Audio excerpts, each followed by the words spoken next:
Hello everyone, it's Dale Howarth here. I'm organiser and curator of TEDxLukeyBrook, which is taking place on the Isle of Wight in March 2022.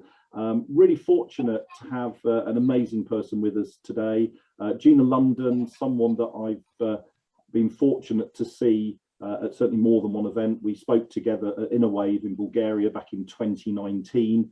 I was certainly inspired by the talk that she gave at that particular time, and it was great that I could invite Gina to come and join us for TEDxLukeyBrook and have this opportunity just to have a chat with Gina and get her to introduce herself a little bit more. So Gina, tell us about yourself. Hi, Dale. Hi, everyone. I'm really grateful to have this opportunity, and I look forward to speaking at your event and also to meeting all of you that will be attending.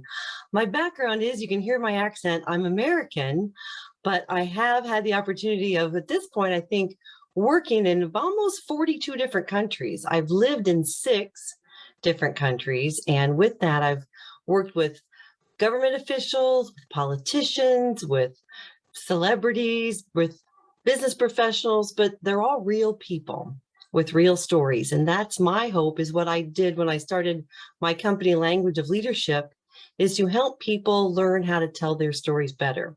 And Dale, I started out as a journalist myself, which is where I learned the craft of telling stories, hooking an audience.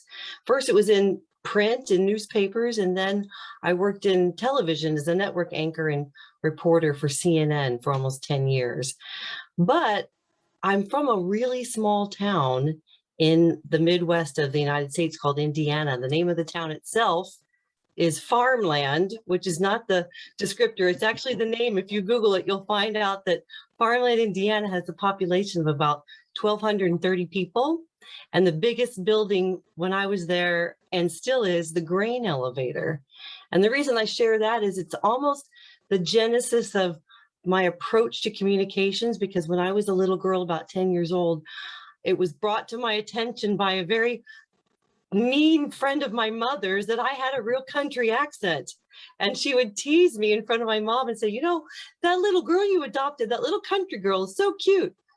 And even as a little girl, I remember thinking, what does that mean? I'm not ashamed of who I am. But at that time, even then, I wanted to be a reporter, and I had this vision of being a female anchor. But it was that awareness moment, that eureka moment of, I might need to develop something to be better understood.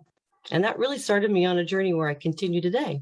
And of course, within that, a couple of things there, you know, you're Emmy Award winning, which is such an amazing accolade for you. And you started Language of Leadership. I know some great businesses that you're doing work with there. There must be 1 or 2 other sort of memorable moments over your career. Yeah, well, I've had, like I said, I've had the privilege of working with incredible people who are committed to making a difference. So one of the first, I've interviewed presidents, I've interviewed tornado survivors, I've interviewed survivors of school shootings. And it doesn't matter, again, if it's, I coached the first women who were ever running for parliament in Iraq. Wow. And so again, it's like, where, I don't care if you're the Pope, I interviewed John Paul II, or if you're a young person starting out in college, how you begin to identify who you are, where you want to go, what the tools are that you can best use to help accelerate that path for yourself and do it in a positive way. That's really what drives me, and I mean it. Excellent. Of course, you're coming to join us in March. The myth of authenticity is the your talk. Can you give us a little insight? Not too much, but just a little insight into what you're going to be talking about when you take the stage. Sure, I'll try to be provocative, because, you know, I work with big clients like Google and Facebook and Salesforce and JP Morgan and all these business professionals, these big names. They talk about leadership around authenticity, how to bring your whole self to work, especially during this time of remote work from home and virtual. How do people be real? Well, a lot of people have chosen to keep their cameras off, and they're wearing their bathrobes all during the work hours now. And I understand a lot of that, but my quest for how do we find, or can we find, harmony with being a purposeful communicator or a focused leader, being appropriate for what is your audience's expectations at the same time that you identify yourself as authentic. Authentic. Authentic. Authentic. So how can you blend genuine authenticity and purposeful? Can you? And that's hopefully what I'll explore in my TED Talk. Wow, that's going to be good. I'm certainly looking forward to it. I know many other people are as well. I mean, you are a much sought after and very popular speaker. I know I was enthused when I saw you at Innovate back in 2019. So, what is it about, TEDxLukeyBrook? What is it about this event that really drew you towards? Because you can do events anywhere. You don't have to be coming over to the Isle of Wight to talk to our audience and go out on TED's sort of global platforms. So what is it that drew you to this? What is it about TEDx that works? I think it's the ethos of TEDx in of itself, that the whole purpose of people sharing from their own experiences is so that they might be able to impart a little bit of provocative thinking, a little bit of different perspective, or some way that we can take on from what they said and improve our own lives. And I certainly don't have all the answers, but I learn something every time from the people that I work with all around the world. And so I hope that through my TED Talk, I'll be able to improve the lives and learn from others as well through my talk at the Isle of Wight. Excellent, that's great. And of course, aside from the talks at TEDxLukeyBrook, we've got the conversation area. So there's a chance there for those that come along to actually talk to you one-to-one, get to know you a little bit more, talk about your talk and expand a little bit on ideas.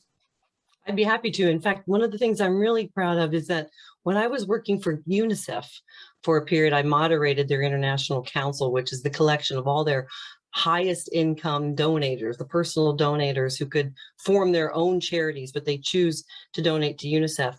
And there was a person that was speaking who was a freedom fighter when he was a kid from Sierra Leone. He'd been enlisted in one of the rebel troops. And so he was actually helped through UNICEF. And one of the things that they said was that, we want to give kids like you a voice. And he said, no, I already have a voice. What you're giving me is an opportunity to amplify my voice. And I think there's a difference there. So when I work with my clients and with anybody who I get a chance to meet with one-on-one at the TEDx event, if I can help you amplify your voice, you've already got it. But there might be some more things that you can do, or heightening your awareness around the things you can control to better connect with others, but also to better connect with yourself. That's what really makes me passionate for the opportunity to come and be with you guys. Yeah, and anyone that's seen you speak will know that passion. It comes through in every single talk that you give. So I know we're in for a real treat when you come over to TEDxLukeyBrook in March next year. If people want to see a little bit more about Gina London, what's the best way of getting in touch? Website or social? I have a website. I'm active on social. Please find me on LinkedIn. Find me on Instagram or Facebook. And absolutely, please come to GinaLondon.com or languageofleadership.org. And I'd love to connect with you even before I come to the Isle of Wight. Thanks, Dale. No, thank you so much, Gina. Honestly, thank you so much. More of these interviews to come, of course, with more and more of the speakers that we announce as we move towards the event in March next year. Anyone that wants to find out more about TEDxLukeyBrook, just go online to TEDxLukeyBrook.com. Thank you again, Gina, for your time. Thank you again so much for joining us in March. Looking forward to that. And I know you've got a very busy schedule today. You're on TV a little bit later, so yeah, I'll see you soon. Thank you so much, Gina. Thank you.